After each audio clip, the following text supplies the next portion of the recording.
Alors bonjour, très heureux de pouvoir vous rencontrer au sein de cette prestigieuse école e-business. Je suis Olivier De Stéphanis et je vais intervenir sur un sujet qui me tient particulièrement à cœur, c'est la stratégie de communication et le marketing d'influence. Ce que je vous propose pendant ces séances, c'est un voyage en terre inconnue, si vous êtes d'accord, parce qu'on va découvrir de nouveaux horizons par rapport à la communication, je pense assez éloignés de l'image que vous avez de ce qu'on peut faire en communication.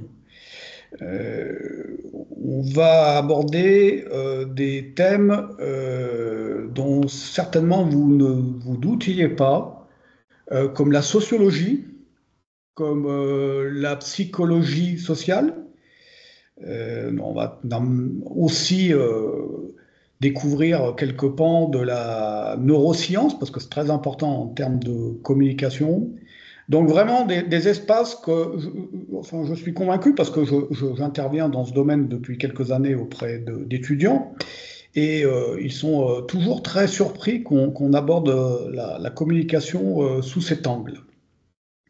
L'idée, hein, c'est vraiment, parce que c'est une conviction pour moi, l'idée c'est de partager avec vous cette conviction que la communication est un outil opérationnel au service de la stratégie de l'entité dans laquelle vous allez travailler.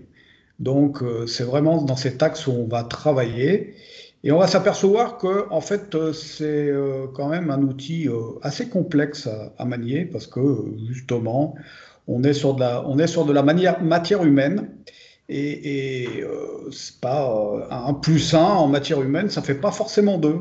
Un plus un, ça peut faire trois. Qu'est-ce que j'entends par là? C'est qu'une personne plus une personne, ça va commencer à faire un groupe social. Et un groupe social, c'est une entité à part entière avec ses modes de fonctionnement, ses modes de compréhension des sujets. Donc, vous allez voir que c'est un... Enfin, moi, je trouve ça passionnant et c'est vraiment ce que j'ai envie de faire avec vous, c'est partager ma passion de la communication. Alors, on va découvrir des personnages, même parfois un peu sulfureux, hein, comme Edouard Berners, qui est un peu le créateur de la communication d'influence aux États-Unis, bon, qui a abordé les sujets parfois avec une déontologie qui bien à lui, hein, mais donc on échangera là-dessus, c'est très intéressant. On va par exemple découvrir que grâce à Edouard Bernays, les femmes ont accédé à la liberté de fumer. Ce n'est pas forcément une bonne chose, mais c'est un sujet passionnant à découvrir en communication d'influence. Et on abordera aussi un sujet, le marketing d'influence, qui est un sujet très à la mode en ce moment. Donc pour les gens qui travaillent dans le e-business, ça peut être très intéressant. C'est la capacité à mobiliser des influenceurs, des gens qui ont déjà une communauté et sur les réseaux sociaux, sur le web, et de voir comment on peut accéder justement à cette communauté euh, alors qu'il aurait été très très très difficile de le faire si on n'était pas passé par ces influenceurs. Voilà, donc c'est vraiment, comme je vous l'ai dit, moi c'est un partage d'expérience que je viens faire avec vous, hein. Je viens partager mon expérience professionnelle avec des professionnels en devenir, des professionnels juniors, et donc j'espère arriver à vous faire partager ma passion de la communication.